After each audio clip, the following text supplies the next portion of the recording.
Good evening दोस्तों। तो आप सभी का स्वागत है आपके अपने official YouTube channel GK with Ayush study YouTube channel पे। तो दोस्तों आज के इस सेशन में मैंने मेडिएवल हिस्ट्री के 5 नंबर चैप्टर जो है दिल्ली सल्तनत के चैप्टर से मैंने 20 क्वेश्चंस का महत्वपूर्ण सेशन लाया हुआ है। तो चलिए देखते हैं। क्वेश्चन फर्स्ट का है, दिल्ली की राजगद्दी पर अफगान शासकों के शासन का निम्नलिखित में से कौन सा एक सही कालानुक्रम है। ऑप्शन ए में है सिकंदर लोदी, इब्राहिम लोदी, बहलोल लोदी। ऑप्शन बी में है सिकंदर लोदी, बहलोल लोदी, इब्राहिम लोदी। ऑप्शन सी में है बहलोल लोदी, सिकंदर लोदी, इब्राहिम लोदी। और ऑप्शन डी में है बहलोल लोदी, इब्राहिम लोदी, सिकंदर लोदी। तो इसका राइट आंसर हो जाएगा ऑप्शन सी हो जाएगा। पहले बहलोल लोदी होगा, फिर सिकंदर लोदी और लास्ट में होगा इब्राहिम लोदी। यह दिल्ली की राजगद्दी पर अफगान शासकों के शासनकाल का सही कालानुक्रम है। सेकंड नंबर क्वेश्चन है, 1303 ईस्वी में काकतीय शासकों की सेना ने निम्न में से किसकी सेना को वारंगल में परास्त किया। तो इसका राइट आंसर हो जाएगा option c, Alauddin Khilji. Next third number question है, राजधानी को दिल्ली से हैदराबाद में स्थानांतरित करने के पीछे मोहम्मद बिन तुगलक का निम्नलिखित में से कौन सा उद्देश्य था। और ये कथन 1 में है, दौलताबाद में स्थानांतरण से उन्हें दक्कन और गुजरात पर नियंत्रण स्थापित करने का मौका मिलता।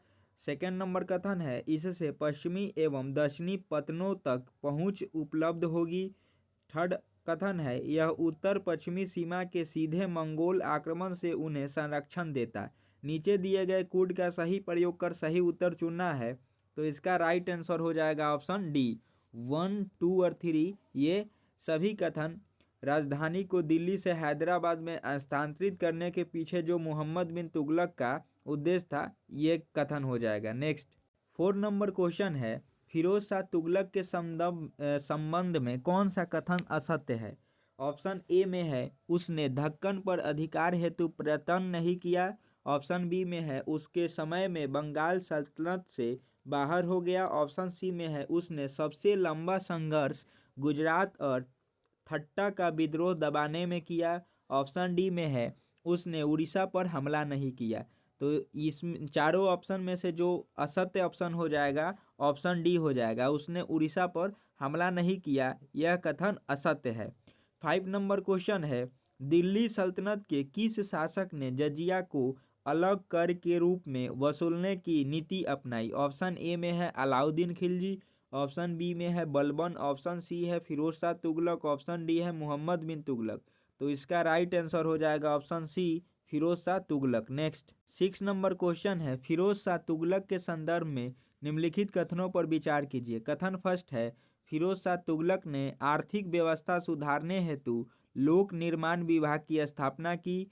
सेकेंड नंबर कथन है, उसने राजनीतिक महत्व को देखते हुए कुलीन सड़कों को गुलाम बनाया। थर्ड कथन है, उसने तैमूर आक्रमण का डट कर सामना किया। उपयुक्त कथनों में से कौन सा सही है इसका चुनाव करना है। तो इसका राइट जो सही है कथन 3 हो जाएगा, उसने तैमूर आक्रमण का डट कर सामना किया। Option D will be right answer हो जाएगा। नेक्स्ट 7 नंबर क्वेश्चन है, सूची 1 को सूची 2 से सम्मिलित कीजिए। सूची 1 में विभाग है और सूची 2 में संबंधित पद हैं। तो ये जो नीचे कूट दिया है इसमें से जो सही कूट हो जाएगा कूट सी हो जाएगा, ए का 2 हो जाएगा, उसके बाद में बी का 1 हो जाएगा, उसके बाद में सी का 4 हो जाएगा और डी का 3 हो जाएगा।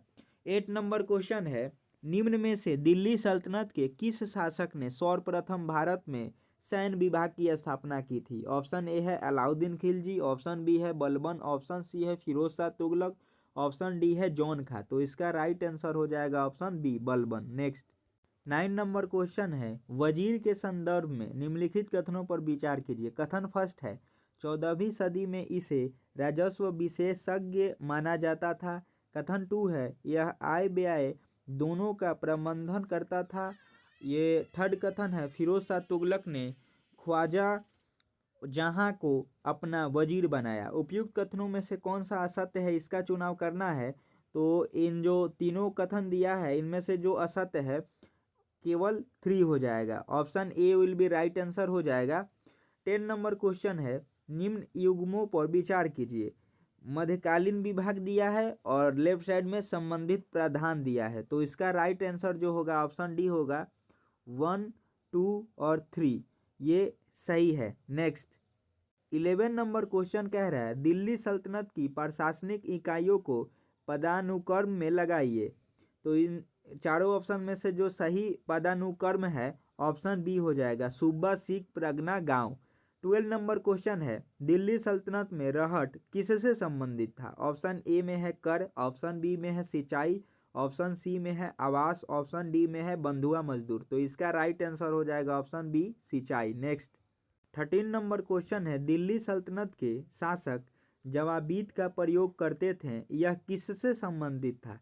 ऑप्शन ए है भूमि की गुणवत्ता के आधार पर भू राजस्व की दर मापने वाला यंत्र, ऑप्शन बी है उलेमाओं को दिया जाने वाला अतिरिक्त भुगतान, ऑप्शन सी है इक्तादारों द्वारा दिया जाने वाला अतिरिक्त भुगतान, ऑप्शन डी है राजकाज चलाने हेतु सुल्तान द्वारा बनाए गए विनिमय। तो इसका राइट आंसर हो जाएगा ऑप्शन डी, राजकाज चलाने हेतु सुल्तान द्वारा बनाए गए विनिमय। 14 नंबर क्वेश्चन है, दिल्ली सल्तनत में जिम्मी किससे संबंधित है? ऑप्शन ए है जजिया अदा करने वाली मुस्लिम प्रजा, ऑप्शन बी है मुस्लिम शासन स्वीकार कर जजिया देने वाली हिंदू प्रजा, ऑप्शन सी है सिंध विजय पर भारत आने वाले तुर्क, ऑप्शन डी है ग्रामीण हिंदू कुलीन वर्ग। तो इसका राइट आंसर हो जाएगा option b. Next 15 number question है, दिल्ली सल्तनत के किस शासक के शासनकाल में राग दर्पण का फारसी में अनुवाद किया गया था? तो इसका जो सही आंसर हो जाएगा ऑप्शन ए हो जाएगा फिरोज शाह तुगलक। 16 नंबर क्वेश्चन है, उलूक तथा दावा व्यवस्था का संबंध तुगलक काल में निम्नलिखित में से किससे था?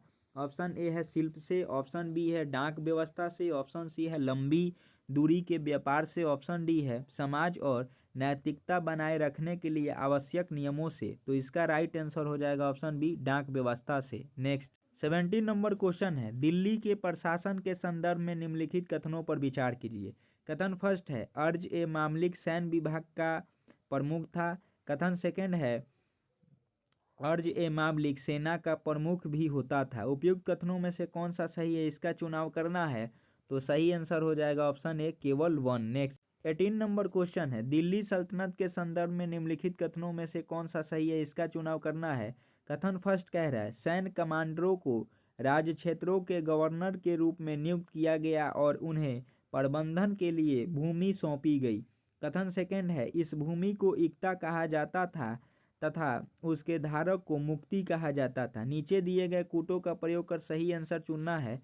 तो 1 और 2 ये दोनों कथन सही है, option c will be right answer हो जाएगा। नेक्स्ट 19 नंबर क्वेश्चन है, दिल्ली सल्तनत के प्रशासन के संदर्भ में निम्नलिखित कथनों में से कौन सा सही है, इसका ये जो नीचे दिया गया है कथन देखते हैं। कथन फर्स्ट है, बदगान उच्च परिवार में जन्मे और अभिजात वर्ग के कुलीन जनों को दी जाने वाली उपाधि थी। सेकंड कथन है, खिलजियों और तुगलकों दोनों ने बदगानों को सेनापति और राज्यपाल के रूप में उच्च राजनीतिक पदों पर नियुक्त किया। थर्ड कथन है, नए सम्राट के आरोहण से प्रायः पुराने और नए कुलीन वर्गों के मध्य संघर्ष देखने को मिलता था। नीचे दिए गए कूट का प्रयोग कर सही उत्तर चुनना है। तो सही कूट हो जाएगा ऑप्शन सी, केवल 2 और 3 हो जाएगा, 2 और 3 केवल होगा। नेक्स्ट 20 नंबर क्वेश्चन है, जो कि आज के इस सेशन का ये लास्ट क्वेश्चन है दोस्तों। सल्तनत कालीन राजस्व प्रणाली से संबंधित निम्नलिखित कथनों पर विचार कीजिए। कथन फर्स्ट है, अलाउद्दीन और महमूद बिन तुगलक के अतिरिक्त किसी भी सुल्तान ने भूमि की पैमाइश करके लगान वसूल करने की पद्धति नहीं अपनाई। कथन सेकंड है, अलाउद्दीन और मोहम्मद बिन तुगलक के कृषि सुधारों के कारण खूतों और मुकदमा जैसे मध्यस्थों की स्थिति में गिरावट आई। उपयुक्त कथनों में से कौन सा सही है, इसका चुनाव करना है। तो दोस्तों इस जो 20 नंबर क्वेश्चन है इसका आंसर आप सभी को कमेंट बॉक्स में देना होगा। उम्मीद करते हैं कि आप सभी को आज का यह सेशन बढ़िया लगा होगा, मस्त लगा होगा। तो चैनल पे नए हैं तो चैनल को सब्सक्राइब करें, और सेशन अगर बढ़िया लगा होगा तो कमेंट में अपनी ओपिनियन अवश्य दें। और जिन साथियों का आज दरोगा का एग्ज़ाम था, आई होप कि उनका एग्ज़ाम बढ़िया गया होगा। तो इसी तरह जिनका फिर वैकेंसी आएगी ही, इस साल नहीं आएगी तो नेक्स्ट साल आएगी, तो प्रॉपर इस चैनल पे बने रहें। इसी के साथ जय हिंद, जय भारत।